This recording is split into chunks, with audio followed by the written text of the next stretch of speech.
The transport ship broke through the final jump gate, and there it was.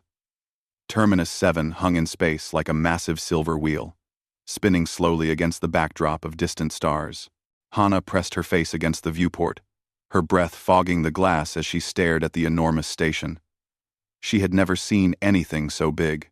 It was like a city floating in the darkness, covered in lights that blinked and glowed in 1,000 different colors.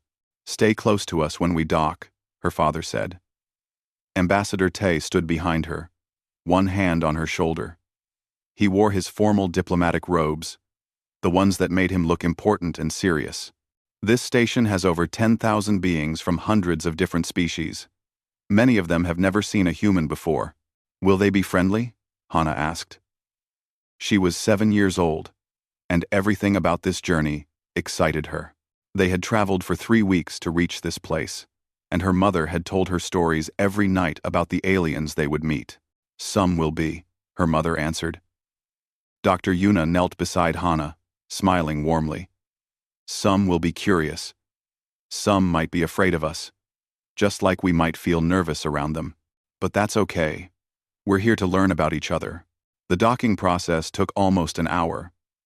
When the airlock finally opened, Hana walked between her parents into a corridor that seemed to stretch forever. The ceiling was high above them, maybe 10 meters up, and the walls were made of something that looked like metal, but shimmered with rainbow colors when the light hit it right. Then she saw her first alien. It was tall, maybe 3 meters, with skin that looked like dark green scales. Its eyes were yellow and slitted like a snake's. And when it turned to look at the human family, its mouth opened slightly to reveal rows of sharp teeth. Hana's heart jumped, but she didn't run. She had promised her parents she would be brave. "Welcome to Terminus 7, the alien said. Its voice was rough and hissing. "I am Rixtal, merchant of the Scaleth people. You must be the human delegation." "Mine." "We are," Ambassador Tay said, bowing slightly. "Thank you for the greeting." Rixtal's eyes moved over them, studying them like someone might study insects. "So soft," it said, almost to itself. "No scales, no claws, no armor plating. How did your species survive long enough to build starships?" "We're tougher than we look," Dr. Yuna said, but she was smiling. She didn't seem offended. "Perhaps," Rixtal said, "or perhaps you were simply lucky that your world had no real predators." It made a sound that might have been laughter. "The galaxy is different from your safe little planet. Here, the weak become food. They weak. The weak." Hana didn't understand why the alien was being mean, but before she could say anything, her father gently pushed her forward. They walked past Rixtal into the main plaza of the station. The plaza took Hana's breath away. It was enormous, like standing inside a giant ball. The floor curved slightly, and when she looked up, she could see the opposite side of the plaza above her, held there by the station's rotation. Thousands of beings moved through the space. Some walked on 2 legs like humans. Others crawled on 6 or 8 legs. Some floated through the air, using wings or mechanisms Hana couldn't understand. Some were small enough to fit in her hand. Others were so large they had to duck to pass through the wide doorways. "Amazing," Hana whispered. "Stay close," her father reminded her. They made their way across the plaza toward the diplomatic sector. Everywhere Hana looked, she saw wonders. There were shops selling things she had never imagined. Food stalls where steam rose in purple and green clouds. A fountain that sprayed liquid that flowed upward instead of down. Holographic displays showing images of distant worlds, but she also noticed something else. Whenever other beings looked at her and her parents, they reacted strangely. Some pointed and whispered to their companions. Others moved away, as if the humans carried a disease. A group of insect-like creatures clustered together and made clicking sounds that seemed like laughter. "Why are they looking at us like that?" Hana asked her mother quietly. Dr. Yuna squeezed her hand. "Because we're new, sweetheart. They don't understand us yet. Near the center of the plaza, they passed a large group gathered around a holographic display. Hana could hear a deep, booming voice speaking in a language her translator implant struggled to convert. "The prey species grows bold," the voice said. Hana looked up and saw a massive creature that looked like it was made of black armor plates. Its head had multiple eyes, and its arms ended in claws that could probably tear metal. First, they claimed to be explorers. Then traders. Now they send diplomats. Next, they will want seats on the council. As if standing upright and building ships makes them our equals. The humans are a curiosity, nothing more. Another voice said. This one belonged to a being that seemed to be made entirely of crystal that glowed from within. They have no natural weapons, no telepathy, no enhanced strength or speed. They conquered their world through tools and numbers, like insects building a hive. Thanks for watching. They world, thanks for watching. They think their cleverness makes them special, a third voice added, high and chittering. But cleverness without strength is just prey, pretending to be predator. Laughter rippled through the gathered crowd. Hana felt her face grow hot. She wanted to say something, to tell them they were wrong. But her father's hand tightened on her shoulder. "Let it go," he whispered. "Words won't change their minds. Our actions will." They continued toward the diplomatic quarters, but Hana's excitement had dimmed. She had expected the aliens to be different. Strange. Maybe even scary. But she hadn't expected them to be mean. The diplomatic quarters were quieter. The corridors here were narrower, designed for smaller groups and private conversations. Her father had 3 meetings scheduled for that afternoon, and her mother would be attending a symposium on xenobiology. They reached their assigned rooms. A suite of 3 chambers, connected by a common area. "I have to attend these meetings," Ambassador Tay said, changing into fresh robes. "Yuna, will you watch Hana?" "Actually, Doctor," Yuna said, checking her datapad. "The symposium conflicts with the first meeting. Could Hana come with me? It's in the science wing. Very safe. Very educational." Hana perked up. "Can I, Dad?" Her father hesitated, then nodded. "Stay with your mother. Don't wander off. And if anyone bothers you, find a security officer immediately." "I will," Hana promised. An hour later, Hana walked beside her mother through the science wing of the station. This area was different from the plaza. It was quieter, cleaner, with wide windows, looking out into space. Most of the beings here wore uniforms or carried equipment, clearly scientists and researchers. "The symposium is about adaptation in extreme environments," Dr. Yuna explained. "Some of the galaxy's most interesting life forms come from worlds that would kill most species in seconds." They turned a corner and nearly walked into a crowd. Dozens of beings stood pressed against a window, all staring at something on the other side. Hana could hear excited chatter and nervous whispers. "What's going on?" Dr. Yuna asked a nearby researcher, a thin being with 4 arms and skin like purple silk. "They brought in a star lion," the researcher said, its voice trembling slightly. "From Kethral. It arrived an hour ago. 3 handlers dead already." Dr. Yuna's eyes widened. "A star lion? Here? I thought they were impossible to transport." "They are," the researcher said. "This one nearly destroyed the cargo ship. They only managed to contain it by flooding the hold with sedation gas. Even now, it's fighting the restraints." Hana tugged on her mother's hand. "What's a star lion?"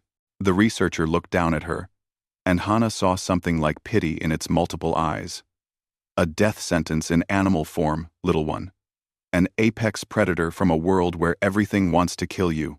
They say a star lion can tear through hull plating with its claws and roar loud enough to shatter bone." "Can I see it?" Hana asked. Her mother started to say no, but then paused. "One of the things, Doctor, Yuna believed strongly was that children should learn by experiencing the world, not by being sheltered from it." "From a distance," she finally said, "and you hold my hand the entire time." They moved through the crowd until they reached the observation window. Hana pressed close to the transparent barrier and looked into the containment cell beyond. And there, behind layers of energy fields and physical barriers, pacing back and forth like a caged storm, was the most beautiful and terrifying creature Hana had ever seen. KL was magnificent. That was the only word Hana could think of as she stared through the thick observation window. The creature was roughly the size of the lions she had seen in pictures from Earth, but that was where the similarity ended. His body was covered in fur that seemed to shimmer and shift, catching light in ways that made him look almost unreal. But the most amazing thing was his mane. It glowed. The thick fur around his neck and head pulsed with light, shifting through colors like a living rainbow. Right now, it burned with deep red and orange, the colors flickering and dancing like flames. The light cast strange shadows across his face, highlighting features that were both beautiful and deadly. His eyes were gold, bright as molten metal, and they tracked everything in the cell with intense focus. "Why is he glowing?" Hannah whispered. "Bioluminescence," her mother answered softly. "His body produces light, naturally. Scientists believe the colors communicate his emotional state. But no one has been able to study star lions long enough to create a reliable color chart. They're too dangerous." A being next to them, covered in thick gray fur and standing on 4 legs, snorted. "Too dangerous is an understatement. I'm Warden Thex. I run this facility." He held up his right arm, or what remained of it. It ended at the elbow in a mechanical prosthetic. "Lost the rest to a star lion 15 years ago. Different animal, same species. I was lucky. My partner wasn't." Hana looked at the warden with wide eyes. "Took it clean off with one swipe," Thex said. His voice was matter-of-fact, but Hana could hear the old pain beneath it. Star lions come from Kethral, a death world in the Outer Rim. Everything about that planet is designed to kill you. The gravity is 3 times what you're feeling right now. The atmosphere is toxic to most species. The temperature swings from boiling to freezing in hours. And the life forms? He shook his head. Every single creature on Kethral is either an apex predator or something that evolved to avoid being eaten by apex predators. "Then how does anything survive?" Hana asked. "By being tougher, meaner, and more adaptable than anything else," Thex said. "Star lions sit at the top of that food chain. They hunt in electromagnetic storms. They can go weeks without food. They're strong enough to tear through most materials, and they're intelligent. Dangerously intelligent. This one figured out how to partially disable the cargo ship's life support to force the crew to open the doors." In the cell, Kale stopped pacing. He turned his massive head toward the observation window, toward the gathered crowd of aliens watching him. His golden eyes seemed to look at each of them, one by one. When his gaze passed over Hana, she felt a shiver run through her entire body. Those eyes held an intelligence that was unmistakable. This wasn't just an animal. This was a thinking, feeling being. "Why did they bring him here?" Dr. Yuna asked. "Research," Thex said. "The Galactic Scientific Council wants to study apex predators from death worlds. They think understanding these creatures might help us develop better survival strategies for colony worlds." This star lion was captured using long-range sedation drones and a lot of luck. Cost 3 million credits and 5 lives just to get him off planet. "That's horrible," Hana said. "He didn't ask to be taken from his home." Thex looked at her with something that might have been surprise. "No, he didn't. But that's how the galaxy works, little human. The strong take what they want. The weak suffer. That's not how it should work," Hana said firmly. Before anyone could respond, an alarm blared through the facility. Red lights began flashing along the walls. Thex's head snapped up, his ears swiveling toward the sound. "What's happening?" Dr. Yuna asked, pulling Hana closer. "Containment breach," Thex said, already moving toward a communication panel. Not this cell. Somewhere else in the facility. Everyone stay calm, and stay where you are. But calm was not what happened. The crowd of observers began pushing and shoving, everyone trying to move away from the holding cells. In the confusion, someone's child, a small creature with blue skin and too many arms, stumbled against the wall. Its hand slapped against a control panel. Hana heard a sound like electricity crackling. She looked at Kale's cell and saw the energy fields flicker. They flashed once, twice, then went dark for just a moment before humming back to life. But that moment was enough. The physical barriers were designed to work with the energy fields. With the fields down, even for 3 seconds, the magnetic locks disengaged. The reinforced door to Kale's cell slid open just a crack. Kale didn't hesitate. He moved like liquid lightning, his powerful body slamming into the door. The metal shrieked as it bent. The backup systems kicked in, but too late. The gap was wide enough. Kale squeezed through, his bioluminescent mane blazing bright red as he burst into the observation corridor. Chaos erupted. Aliens screamed and ran in every direction. Thex was shouting into his communicator, calling for security teams.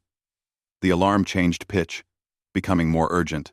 Blast doors began slamming down throughout the facility, automatically isolating sections to contain the threat. Dr. Yuna grabbed Hana's hand and ran. They sprinted down the corridor with dozens of other panicking beings.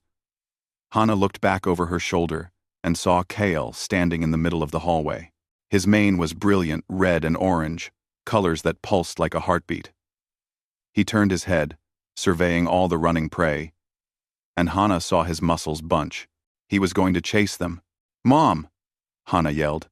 A blast door dropped from the ceiling, slamming down between them. Dr. Yuna was on one side, pulled along by the fleeing crowd. Hana was on the other side, frozen in place, her hand reaching toward where her mother had been. "Hana." Dr. Yuna's voice came through a speaker in the wall. "Baby. Stay calm. Don't move. Security is coming." But Hana wasn't alone in this section. There were maybe 10 other beings with her, all pressed against the walls or huddled in corners. Most of them were species she didn't recognize. They were all completely silent, frozen by fear so deep it overrode even the instinct to run. She could hear Kale moving. His claws clicked against the metal floor. The sound echoed in the corridor, getting closer. Hana's heart pounded so hard she thought it might burst. Every instinct screamed at her to run, to hide, to do something. But she remembered what her mother had taught her about wild animals. Running triggers the chase response. Sudden movements mean you're prey.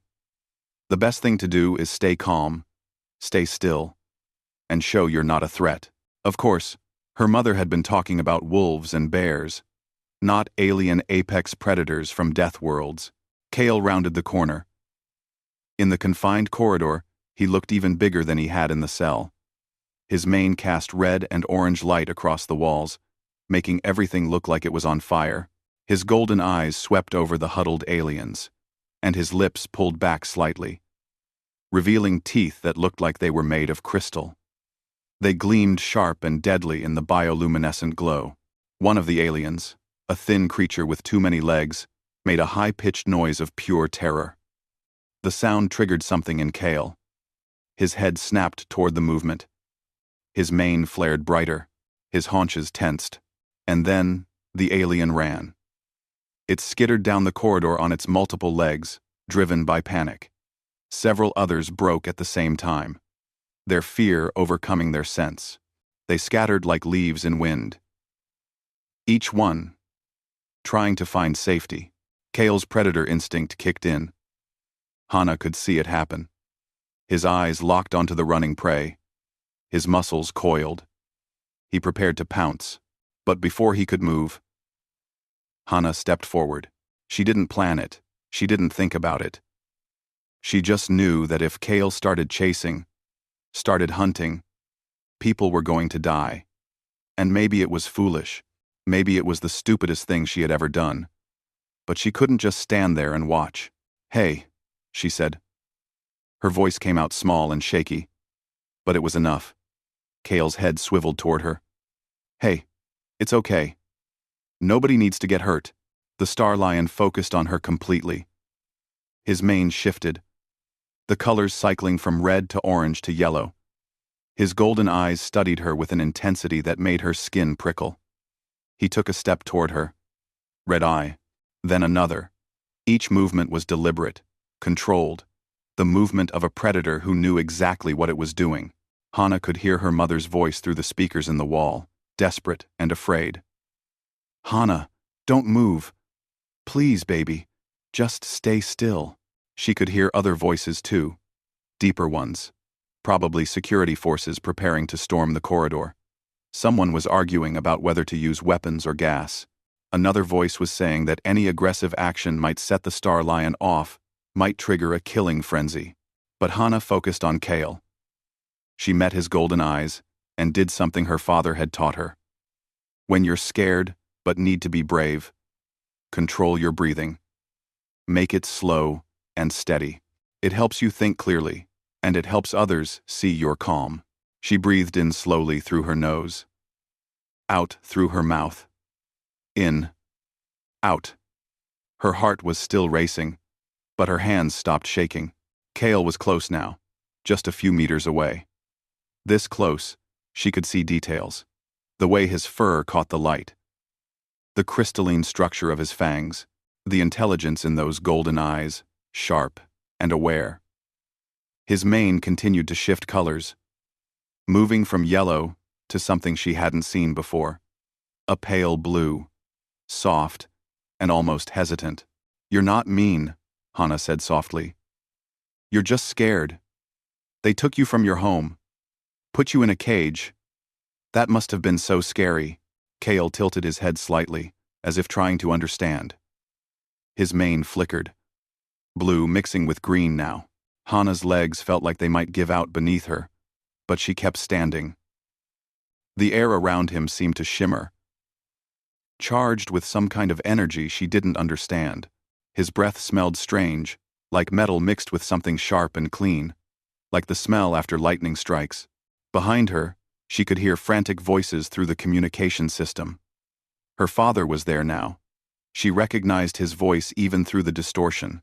He was begging someone to do something, to save his daughter. Her mother was crying. Security forces were arguing about the best approach. Everyone was talking at once, and none of it helped. Kale's mane had settled into that soft blue color with streaks of green running through it. The light was gentler now, not the angry red and orange from before. His eyes never left hers.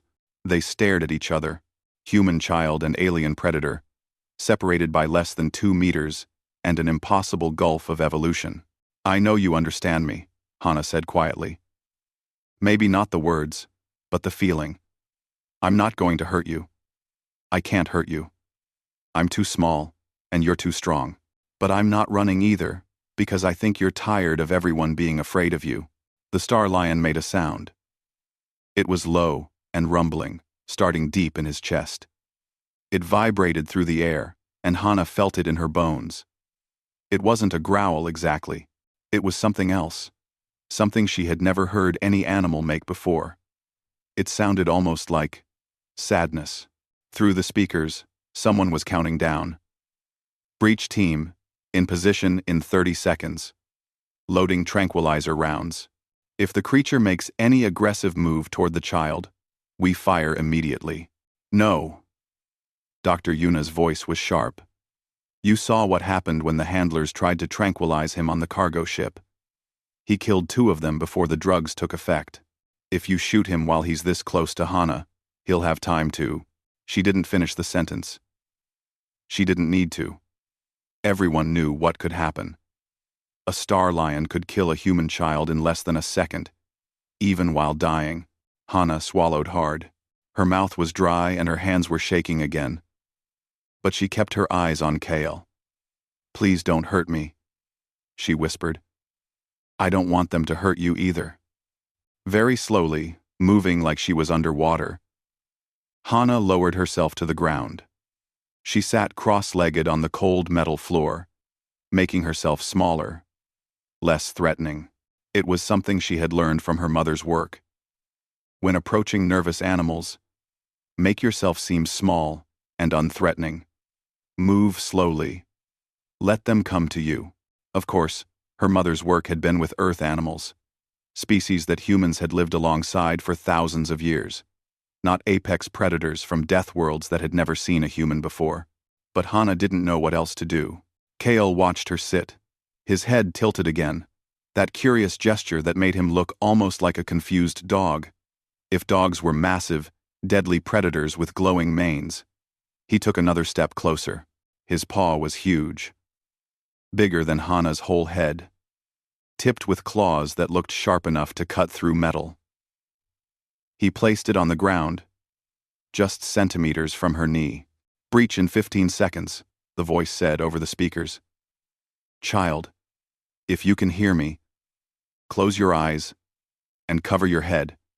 We're coming in." Krastava. Hana ignored them. She kept her eyes on Kale. Tears were rolling down her cheeks now, hot and fast. She was terrified, more scared than she had ever been in her whole life. But mixed in with the fear was something else. A strange kind of calm. A feeling that this moment mattered in ways she couldn't understand. "You're beautiful," she said, her voice breaking. "Did anyone ever tell you that? You're the most beautiful thing I've ever seen."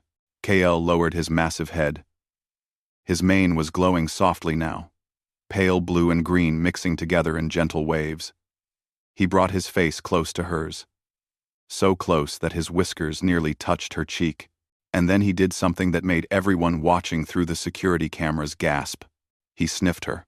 It was gentle, almost delicate. His nostrils flared as he took in her scent. Hana held perfectly still, barely breathing. She could see every detail of his face now. The way his fur grew in patterns like waves. The flecks of silver in his golden eyes. The small scar above his left eye, probably from some fight on his homeworld. 10 seconds, preparing to breach. Kale made that sound again, that low rumbling that seemed to come from somewhere deep inside him. But this time, it was different. Softer, almost gentle. His mane shifted to pure green, a color like new grass, like the first leaves of spring. And then he did something that no star lion in recorded history had ever done. He lay down, not in a crouch, ready to pounce. Not in an aggressive posture. He simply lowered his huge body to the floor, folding his legs beneath him in a position of complete relaxation. And then, slowly, carefully, he rested his enormous head across Hana's lap. The weight was significant. Hana's legs pressed against the floor under the pressure. But it wasn't painful. Kale's head was warm, and his mane continued to glow that soft green color, pulsing gently like a heartbeat. "Breach in 5, 4, 3. Stop!" That was Warden Thex's voice, sharp and commanding. "Everyone stop! Stand down! Do not breach that corridor." "But sir," the child, "is safer right now than she would be if you storm in there," Thex said. "I've studied these creatures for 20 years. I've never seen one behave like this. Something is happening here. Something important. If we interrupt it, if we startle that animal, the child dies. But right now, in this moment, she's alive. And that star lion is calm. So everyone stays put and watches. That's an order." Hana sat very still, afraid that any movement might break whatever spell had been cast. Kale's breathing was slow and steady. She could feel the rise and fall of his chest, feel the vibration of that deep rumbling sound he made. Was he purring? Could star lions purr? Very carefully, moving so slowly that it took almost a minute, Hana raised one hand. She held it above Kale's head, hovering there, giving him time to react. When he didn't move, didn't show any aggression, she lowered her hand and touched his mane. The fur was not like anything she had felt before. It was soft, but also seemed to have some kind of structure to it, almost crystalline. It was warm, and the bioluminescence made her hand glow green. As she touched it, she felt a very gentle vibration, like electricity, but not painful. Just a tingle against her palm. "It's okay," she whispered, stroking his mane gently. "You're okay now. I've got you." Through the speakers, she could hear people talking in hushed, awed voices. Her mother was crying, but they sounded like tears of relief now. Her father was asking if it was safe to open the door, and Warden Thex was saying, "Not yet. Give it time. Let's see what happens." Scientists were already analyzing every second of footage, trying to understand what they were witnessing. In dozens of languages across the station, people were asking the same questions. How was this possible? Star Lions didn't bond. They didn't submit. They didn't show affection. They were pure predators, driven by instinct and aggression. But Kael lay with his head in a human child's lap, his mane glowing peaceful green, making that soft, rumbling sound. "You were so alone," Hana said softly, continuing to stroke his head. "Nobody tried to be your friend. They just saw a scary monster. But you're not a monster. You're just far from home." Kael's eyes drifted closed. His breathing deepened. And impossible as it seemed, the deadly apex predator from Kethral, the unkillable star lion that had torn through cargo ships and killed trained handlers, fell asleep with his head on a little girl's lap. Hana kept stroking his mane, tears still running down her face, but she was smiling now. A small, tired smile. Her legs were going numb from the weight, and her heart was still beating too fast. And she had no idea what would happen next. But in this moment, she had done something impossible. She had made a friend. 20 minutes passed. It felt like hours to Hana. Her legs lost all feeling below the knees. Her back started to hurt from sitting so still. But she didn't complain. She just kept petting Kael, kept humming the lullaby her mother had sung to her when she was smaller. Finally, her mother's voice came through the speakers, very soft and careful. "Hana, sweetie, can you hear me?" "Yes, Mom," Hana whispered back. "You're so brave, baby. I'm so proud of you. Do you think you can stand up?" "I don't know," Hana said honestly. "My legs are asleep, and I don't want to wake him up." "I know, sweetie. But we need to get you out of there safely. Very slowly. Try to move. If he wakes up and seems upset, freeze immediately. Okay?" "Okay." Hana stopped petting Kael's head. She waited to see if he would react. His breathing stayed steady, deep, and slow. Very carefully, she tried to shift her weight. Her legs were completely numb and full of pins and needles. It hurt, but she bit her lip to keep from making noise. Kael stirred. His eyes opened slightly, those golden orbs focusing on her. His mane flickered from green to yellow. Hana froze. They looked at each other. Kael made a soft sound, almost questioning. Then, to her amazement, he lifted his head from her lap. He stood up, stretched like a cat, his huge body arching. His mane cycled through colors, settling back on that peaceful blue-green. Hana tried to stand and immediately stumbled. Her legs wouldn't work properly. She was going to fall. Before she could hit the ground, Kael moved. He pressed his body against her side, supporting her weight. His fur was warm and solid. He held still while Hana caught her balance, using him like a wall to lean against. "Thank you," she whispered. She took a careful step forward, toward where she knew the blast door was, where her mother waited on the other side. Kael moved with her. He walked beside her, matching her slow pace, his body brushing against hers. His mane glowed softly, lighting their way. When they reached the blast door, Hana reached out and touched the cold metal. "Mom, I'm here." "We're opening the door very slowly," Dr. Yuna said. "Just a crack at first. Security teams are ready, but they won't do anything unless necessary. Can you come through?" The door began to rise with a mechanical whine. A gap appeared at the bottom, growing wider. Hana could see her mother's legs, then her body, then her face. Dr. Yuna was on her knees, arms reaching out.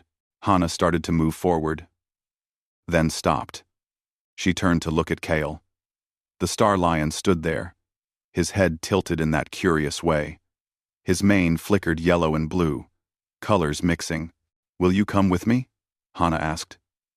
"Please? I don't want you to be alone anymore." For a long moment, Kale just looked at her. Then he stepped forward. Slowly, cautiously, the deadly predator walked toward the opening door, toward the dozens of armed security officers and terrified scientists waiting on the other side. But he didn't look at them. His golden eyes stayed fixed on Hana, on the small human child who had seen him not as a monster, but as someone who needed a friend. The blast door opened fully, and Hana stumbled through into her mother's arms. Dr. Yuna wrapped around her daughter, holding her so tight that Hana could barely breathe. She was crying and laughing at the same time, her whole body shaking with relief. "Never again," Dr. Yuna whispered fiercely. "Never. Never. Again. You don't leave my sight for a second." Behind them, KL stepped through the doorway. Every weapon in the corridor immediately tracked to him.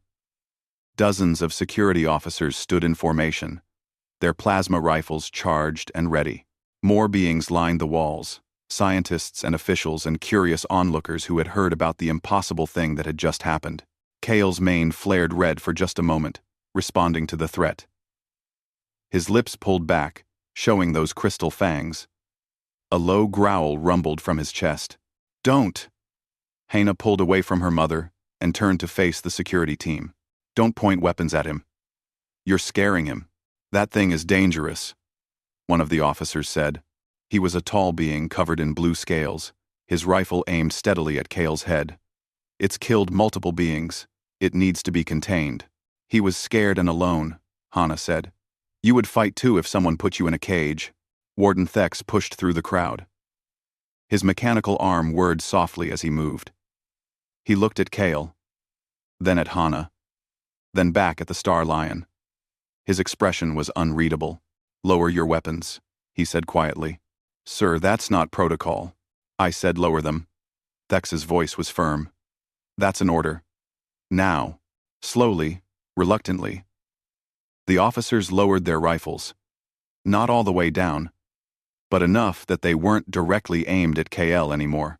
The Star Lion's mane shifted back to blue and green, the aggressive red fading away. His stance relaxed slightly, though he remained alert. "What you just witnessed," Thex said, addressing the gathered crowd, "should have been impossible. Star Lions don't bond.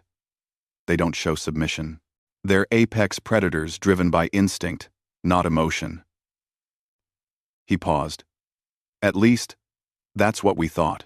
This child just proved that everything we believed about these creatures was wrong." Ambassador Tay arrived, running down the corridor. When he saw Hana, relief flooded his face. He rushed forward and swept her up in his arms, holding her like he would never let go. "You could have died," he said, his voice thick with emotion. "Hana, you could have died." "But I didn't," Hana said. "Dad, he's not mean. He just needed someone to be kind to him." Tay looked at KL. The Star Lion looked back. For a moment, human father and alien predator studied each other. Then, incredibly, KL lowered his head slightly. "Not much, just a small dip of acknowledgement. This changes everything," Dr. Yuna said softly. She was staring at KL with wonder in her eyes. "If Star Lions can bond, if they're capable of this kind of connection, then we've fundamentally misunderstood them. And if we've misunderstood them, how many other species have we misjudged?" Over the next hour, Kale was guided back to a containment area. But this time, it was different. The energy fields were set to low power, enough to keep him contained, but not to hurt him. The cell was larger, more comfortable. And most importantly, Hana was allowed to stay with him, Sitting just outside the field where he could see her, Kale settled down, his body relaxed, his mane glowing that soft blue-green color. Every few minutes, he would look toward Hana, as if checking that she was still there, and each time, she would wave at him, and his mane would pulse a little brighter. Scientists descended on the facility in droves. Within hours, researchers from a dozen different species arrived, all wanting to study this unprecedented event. They brought scanners and sensors, recording devices and analysis equipment. They measured Kale's biosigns, studied his mane's color patterns, analyzed his behavior. What they found shocked them. His stress hormones have dropped by 70%. One researcher announced, studying her datapad with disbelief. His heart rate is stable. Brain activity shows patterns we've never seen in star lions before. Patterns that, in other species, we would associate with contentment, with happiness. It doesn't make sense, another scientist said. Star lions are solitary hunters. They don't form packs. They don't bond with mates beyond brief breeding periods. Social connection isn't part of their evolutionary programming. Maybe we were wrong about their programming, Dr. Yuna said. She stood with her arms around Hana, watching Kale through the observation window. Maybe they're capable of connection, but they never had the chance to develop it. Think about their world. Kethril is hostile to all life. Every creature there is fighting for survival every moment. There's no time for social bonding, when you're constantly battling the environment and other predators. So you're saying they have the capacity for connection, but it's suppressed by their circumstances? A researcher asked. Exactly, Dr. Yuna said. And Hana gave him something he had never experienced before.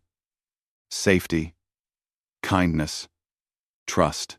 And he responded to it because somewhere in his biology, in his brain structure, he's capable of those feelings. We just never saw it before, because no one ever tried. The news spread through Terminus 7 like wildfire. Within hours, every being on the station knew about the human child and the star lion. Crowds gathered outside the containment facility, hoping to catch a glimpse of Kale. The station's news feeds showed footage of Hana sitting with her hand against the energy field, Kyle on the other side with his head pressed close to her palm, as close as the barrier would allow. Not everyone was impressed. Rixtal, the Scaleth merchant who had called humans prey, stood in the diplomatic plaza, addressing a crowd. One moment of weakness from a captured animal doesn't change reality, he said, his voice carrying across the space. The child was lucky. That's all. Star lions are killers. Everyone knows this. One lucky encounter doesn't make humans special, but others disagreed. A Velen scientist, a being with translucent skin and 4 eyes, spoke passionately about the implications. For centuries, we've categorized species based on physical traits, strength, speed, natural weapons. We've assumed that these are the only things that matter in the galaxy. But what if we're wrong? What if the ability to connect, to empathize, to form bonds across species lines is just as powerful as any physical advantage? The debate raged across the station. In cafeterias and meeting rooms, in shops and living quarters, beings argued about what had happened. Some dismissed it as a fluke. Others saw it as a revelation. But everyone had an opinion. 3 days after the incident, the Galactic Council called an emergency session. Representatives from 50 species gathered in the Great Council chamber. Ambassador Tay was summoned to speak, and he brought his family with him. Hana sat between her parents in the visitor section, feeling very small in the enormous room. The council leader, an ancient being who looked like living crystal, called the session to order. We have gathered to discuss the incident involving the human child and the star lion designated Kale, it said, its voice like wind chimes. This event raises important questions about human capabilities and their place in our galactic community. One by one, representatives spoke. Some praised humanity's unique ability to connect with other species. Others warned that relying on empathy was dangerous in a galaxy where many species operated on pure logic or hive mind principles. A representative from the Hive Collective, a species that shared one consciousness across millions of bodies, spoke in a voice that sounded like many people talking at once. We do not understand this individual connection. Our species succeeds through unity of purpose, not emotional bonds. How can humans survive if they waste resources on feelings? Ambassador Tay stood to respond. Feelings aren't a waste, he said. They're a tool, one that humans have used to survive and thrive on our world. We domesticated wolves and turned them into companions. We formed alliances with horses. We learned to read the emotions of other species and use that understanding to build partnerships. Yes, we're physically weak compared to many species, but we're strong in ways that don't show up on a scanner. Strength is strength, a military commander from the Kartoth Empire said. His species was built like walking tanks, covered in natural armor plating. Words don't stop plasma fire. Empathy doesn't win wars. Maybe not, Doctor, Yuna said, standing beside her husband. But empathy ends wars. It creates alliances. It turns enemies into friends. And in a galaxy as diverse as ours, isn't that valuable? The debate continued for hours. Finally, the council leader called for quiet. The human child will be brought forward, it announced. Hana's heart jumped. Her father squeezed her hand. You don't have to if you don't want to, he whispered. It's okay, Hana said. I want to. She walked down the long aisle to the center of the chamber. Hundreds of eyes watched her, belonging to beings of every imaginable shape and size. She felt very small and very human, soft and weak and vulnerable in a room full of creatures that could break her with barely any effort. Child, the council leader said, its crystalline face reflecting light in rainbow patterns. You did something unprecedented. You connected with a creature that has never shown the capacity for bonding. How did you know to approach it the way you did? And never, never, never. Hana thought about the question. I didn't really know, she said honestly. I was really scared. But my mom taught me that animals act the way they do, for reasons. They're not mean just to be mean. They're scared, or hungry, or protecting themselves. And Kale looked so sad in his cage. So, I tried to show him that not everyone wanted to hurt him. Were you not afraid? Another council member asked. I was terrified, Hana admitted. But being scared doesn't mean you can't be kind. Sometimes the bravest thing is being kind, even when you're afraid. A murmur ran through the chamber. The council leader leaned forward. Your species is weak by our standards. You have no natural defenses. Yet you survived an encounter that would have killed most trained warriors. Do you understand why? 1. Hana shook her head. Because you didn't treat the star lion as an enemy to defeat, the council leader said. You treated it as a being to understand. That is a rare gift, child. Many species have lost that capacity in their evolution toward greater strength or intelligence. Perhaps your weakness is actually a strength we have overlooked. The session ended with no formal conclusions. But something had shifted. As Hana walked back to her parents, she could feel the change in how the other beings looked at her. Not with pity anymore, with something closer to respect. Or maybe curiosity. Or maybe just the beginning of understanding. 6 months had passed since the incident, and Terminus 7 had changed in ways both small and large. The most obvious change was Kale himself. The containment cell had been converted into something closer to a habitat. There were places to climb, areas that mimicked the harsh terrain of his home world, and most importantly, a door that could open to allow supervised interaction. Hana visited every day. Her parents had extended their diplomatic mission, partly because negotiations were going well, and partly because separating Hana from Kyle seemed cruel to everyone involved. The Star Lion had bonded with her in ways that scientists still struggled to understand. When she wasn't there, his mane would fade to darker blues and purples. His behavior became restless, almost anxious. But the moment she appeared, his colors would shift to those bright greens and blues, and his entire demeanor would change. "It's remarkable," Dr. Yuna said, watching through the observation window as Hana sat inside the habitat, Kale's head resting on her lap like it had that first day. "His brain chemistry literally changes when she's present. Oxytocin levels spike. Stress hormones drop. It's the same biological response we see in bonded pairs of social species." Warden Thex stood beside her, his mechanical arm folded across his chest. "I've worked with dangerous creatures for 30 years, he said. "I've seen animals that could be trained, species that could be dominated, creatures that could be controlled through fear or reward. But I've never seen anything like this. This isn't training. This is genuine affection. It makes me wonder how many other species we've misunderstood," Dr. Yuna said softly.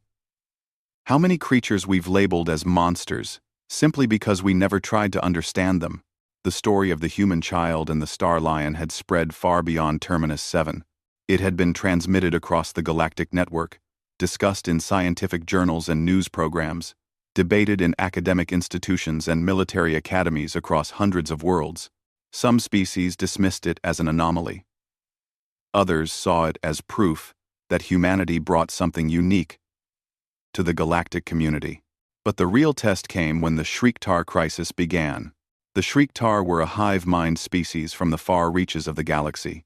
They communicated through ultrasonic frequencies that most species couldn't even hear, and their thought processes were completely alien to individual-minded beings. For years, they had been expanding their territory, and recently, they had begun attacking colony worlds in the neutral zones. Every attempt at communication had failed. The Shriektar ignored all diplomatic overtures. They destroyed ships sent to negotiate. They seemed completely uninterested in anything except expansion. The Galactic Council had begun preparing for war, mobilizing fleets and calling up reserves from member species. Then Ambassador Tay made an unusual request. "Let us try," he said during a council session. "Let humanity attempt to communicate with the Shriektar before we commit to military action." The response was immediate and mostly negative. "You'll be slaughtered," the Kartoth military commander said bluntly. "The Shriektar don't negotiate. They don't communicate. They consume and expand. That's all they understand. Also, maybe we haven't been listening the right way," Dr. Yuna said. "Maybe we've been trying to communicate with them based on our understanding of communication, not theirs." "It's suicide," Rixtal said. He had been quieter since the incident with Kale, but he still maintained that humans were too weak for the harsh realities of galactic politics. "The Shriektar will tear your ships apart. They'll take your people and integrate them into the hive. You'll lose everything." "Compline." "We might," Ambassador Tay agreed. "But if there's even a chance we can avoid a war that will cost millions of lives, isn't it worth trying?" No. After heated debate, the council agreed. A small human delegation would be sent to the Shriektar border. If they succeeded, war might be avoided. If they failed, well, the military options were already in place. Hana heard her parents discussing it late one night. She wasn't supposed to be listening, but her room shared a wall with the common area, and voices carried. "It's too dangerous," her father was saying. "We're talking about my family. About our daughter. The council wants the whole family to go." Her mother replied. "They think the image matters. The child who befriended the Star Lion. Standing up for peace. It's symbolic. She's 7 years old, Yuna. I won't risk her life for symbolism. We're not asking you to." That was a new voice. Hana pressed her ear against the wall. It was the council leader, its chiming voice unmistakable. "And there is another factor to consider. The Star Lion refuses to eat when the child is away for more than a day. If your family leaves the station, what happens to KL?" 1. Hana didn't wait to hear more. She got out of bed, put on her robe, and walked into the common area. 3 adult faces turned to look at her. "I want to go," she said. "And Kale comes with us." Her father started to protest, but Hannah held up her hand. "Dad, you taught me that sometimes you have to be brave, even when you're scared. You and Mom are going to try to stop a war. That's really important. And if Kale and I can help, then we should help." "The Shriektar are not star lions," the council leader said gently. "They may not respond to kindness the way Kale did." "Maybe not," Hannah said. But nobody thought Kale would respond either. Nobody thought it was possible. What if everyone is wrong about the Shriektar too? 2 weeks later, a small human ship approached the Shriektar border. Aboard were Ambassador Tay, Dr. Yuna, Hannah, and Kale. The Star Lion had been hesitant about the ship at first, but with Hannah there, he had climbed aboard calmly. Now he lay in the cargo hold that had been converted into a temporary habitat, his mane glowing softly in the dim light. Also aboard were 3 human linguists, 2 xenobiologists, and a cultural specialist, plus a security team of 5. Though everyone knew that 5 soldiers would make no difference if the Shriektar decided to attack.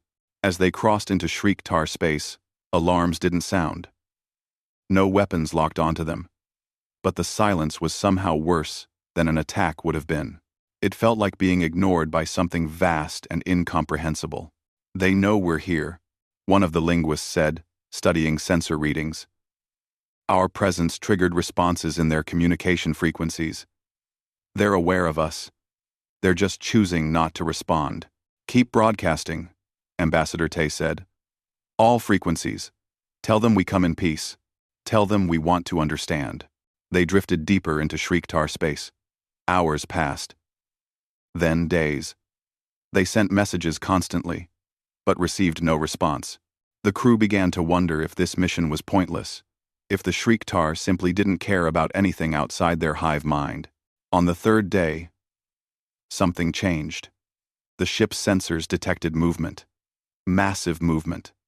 A Shriektar vessel appeared on their screens, emerging from behind a moon. It was organic. Grown rather than built, covered in plates that looked like insect carapace. It was easily 50 times the size of their small diplomatic ship. "They're scanning us," the pilot said, her voice tight with tension. "I'm reading multiple sensor sweeps. They're analyzing everything about us." "Don't take defensive positions," Ambassador Tay ordered. "Maintain peaceful posture. Keep broadcasting." The Shriektar ship moved closer. It didn't fire, didn't attack, just observed. For 6 hours, it hung in space beside them, its sensor sweeps constant and thorough. Then a message came through, not in words. The Shriektar didn't use words. It was a series of ultrasonic pulses, mathematical patterns, chemical signatures transmitted as data. The linguists worked frantically to decode it. "They're asking why we're here," one of them finally said. "But it's not really a question. It's more like, they're asking what function we serve. What purpose? The hive doesn't understand individual motivation. Tell them we seek to prevent conflict," Ambassador Tay said. "Tell them we want to find a way for our species to coexist." More pulses were sent. More hours passed. The translation was slow and difficult. The Shriektar thought in ways that individual minds struggled to comprehend. But gradually, communication began. The Shriektar didn't attack colonies because they were evil or cruel. They didn't even really understand the concept of other beings as individuals. To the hive mind, everything was resources and functions. They expanded because expansion was their biological imperative, the way breathing was for humans. They consumed because they needed materials to grow. "They don't hate us," Dr. Yuna said, reading the translations with growing understanding. "They don't think of us at all. We're just obstacles, resources, functions that need to be absorbed into the greater whole." "How do we negotiate with that?" a security officer asked. "How do you find common ground with a species that doesn't even recognize you as a person?" We show them, Hana said. She had been quiet through most of the journey. But now she spoke up. We show them what they're destroying. We help them understand what individuals are. How? Her father asked. Hana looked at Kale. The Star Lion had been restless, pacing the cargo hold. He could sense the tension in the ship, and it made him anxious. But when Hana came down to see him, he always calmed. We show them Kale and me, she said. We show them a bond, something that can't exist in a hive mind, something unique to individuals. It was risky. It was strange. But nobody had a better idea. So they sent a request to the Shriek-Tar vessel. They asked for a meeting, an exchange, individual to hive. The Shriek-Tar agreed, though their agreement was more like curiosity. They wanted to study this odd behavior. They wanted to understand this unusual function. A connection was established between the ships. Not a physical connection, but a data bridge. Information could flow both ways. And through it, the humans transmitted something unprecedented. They sent sensory data, images and sounds, chemical readings, and biological information. They showed the Shriek-Tar what it looked like when Hana approached Kael for the first time. They showed the fear, the courage, the moment of connection. They transmitted Kael's biological changes, the shift in brain chemistry, the way his behavior transformed. And they sent something else. They sent Hana's perspective, what it felt like to be one small being, scared and alone, reaching out to another being who was also scared and alone. The moment of recognition. The choice to trust instead of fear. The Shriek-Tar received this data and were silent for a long time. The hive mind processed information differently than individual minds. It took patterns and experiences and integrated them into its vast collective understanding. When they finally responded, their message was different than before. Less mechanical, more curious. They want to know if all individuals experience this, the linguist translated. They want to know if connection is a universal function of individual consciousness. Yes, Doctor, Yuna sent back. Every species that exists as individuals has the capacity for connection. It's fundamental to how we survive. We're not strong alone. We're strong together. More silence. More processing. Then the Shriek-Tar sent coordinates, an uninhabited system on their border, and they sent a proposal, translated slowly and carefully by the exhausted linguists. The Shriek-Tar would stop their expansion into inhabited systems. They would establish borders and respect them. In exchange, they wanted something. They wanted to learn about individual consciousness. They wanted to study how beings that existed as separate entities could function, could build civilizations, could form connections across species lines. It was unprecedented. It was bizarre. But it was peace. The news reached Terminus 7 and spread across the galaxy within hours. The humans had done it. They had negotiated with the unnegotiable. They had found common ground with a species so alien that most beings couldn't even conceive of their thought processes. Hana returned to the station a hero. But she didn't feel like a hero. She felt tired and glad to be home. Kael seemed to feel the same way. His mane glowed bright green as they walked through the familiar corridors, back toward his habitat. Rixtal was waiting in the plaza. The Scaleth merchant who had called humans prey so many months ago. He looked at Hana for a long moment. His scaled face, unreadable. I was wrong about your species, he said finally. I thought strength was all that mattered. Claws and fangs and armor. But you've shown us something different. You've shown us that understanding is its own kind of strength. Perhaps the most important kind. We're still weak, Hana said honestly. We're still soft. We still can't survive most worlds without protection. Yes, Rixtal agreed. But you can survive anywhere by making friends. Even with creatures that shouldn't be friends. Even with species that think in ways we can barely understand. That is not weakness. That is power of a kind we never recognized before. Years would pass. Hana would grow up on Terminus 7, with KL always by her side. She would become the youngest member of the Galactic Council at age 16. She would found the Empathy Corps, an organization dedicated to building bridges between species. She would help negotiate peace treaties, resolve conflicts, and teach other beings the art of seeing past their assumptions. But she would always remember that first day, standing in a corridor with a star lion who everyone said was a mindless killer. The moment she chose kindness over fear. The moment Kale chose trust over instinct. The galaxy still had its wars. It still had conflicts and violence and species that couldn't understand each other. But it also had something new. It had humans, the soft, weak prey species, showing everyone that sometimes the bravest thing you can do is reach out your hand to someone who's afraid. They had called humans prey. They had dismissed them as weak, as soft, as insignificant. But humanity had proven something more important than strength. They had proven that empathy, understanding, and the courage to see past fear could change the galaxy itself. And it had all started with one little girl and a star lion who just needed a friend.